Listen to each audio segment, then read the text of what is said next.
Paper itself has come to us from the Far East where it was first used.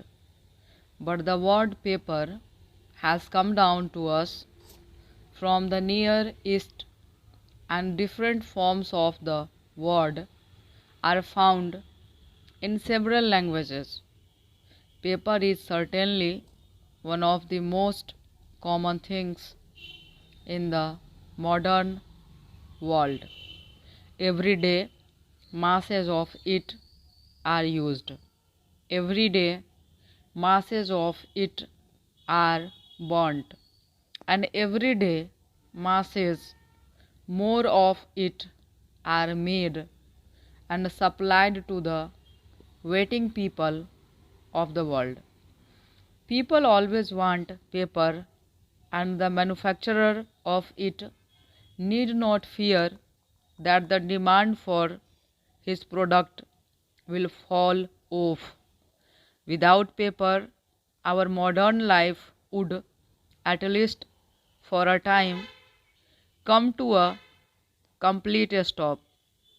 It is indeed very much to be questioned whether our modern life could ever have come about had there been no paper or some other product of a like nature, which was cheap, lasting, and serviceable. Without paper, we could not write letters to one another. Millions of letters are written every day, some very important and some of little importance, and they are all written on paper. Before the use of paper, writing had first to be done by cutting the characters out of a stone, and later by using materials which cost so much that only such people as kings and army leaders could have them.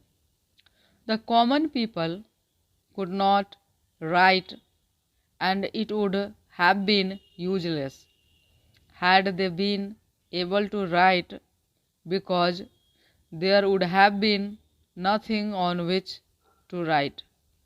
And of course, we can see at once how impossible it would be to teach people to write if there was no cheap material on which to write.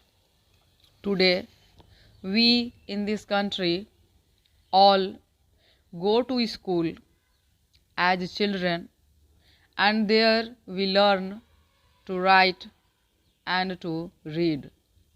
And as soon as we can write and read simple words, we begin to learn other things, until most of us end up by knowing something about quite a number of things. Some know more and some know rather less. But it is just about impossible to find anyone in this country today who has not had the opportunity to learn. And for this happy state of things, we generally thank the government. Little more than 100 years ago, it was by no means a natural thing for all children to go to school. But the governments that have followed one another throughout the years have made it more and more possible for young people to go to school, until we have reached the state today when we believe that not only should all children go to school and so learn to read and to write, but we believe further that all children should be given the opportunity to receive higher education if they show themselves able to take advantage of such training. The governments have been very wise and helpful in passing all the acts which have brought us to this happy state. But the fact is that it was really the supply of cheap paper in great amounts that made it possible for us all to learn. Can we picture what school life would be like without our notebooks and our instruction books? There would stand a teacher, and facing him would sit 20, 30, or 40 little children longing, let us say, to read and to write, to learn about the history of their own country and of other countries, to learn more about their own land and about other lands.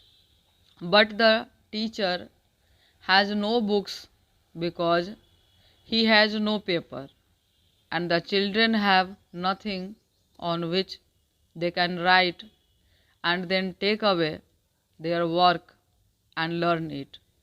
Everything must be done from memory. The teacher has to remember what he has been told, and the children in their turn have to remember what they have been told. Memory is often a poor help. Nearly everyone finds it easier to learn through reading words than through hearing them. If we wish, we can read the words in a book over and over again. But the words of the teacher, once said, are lost forever.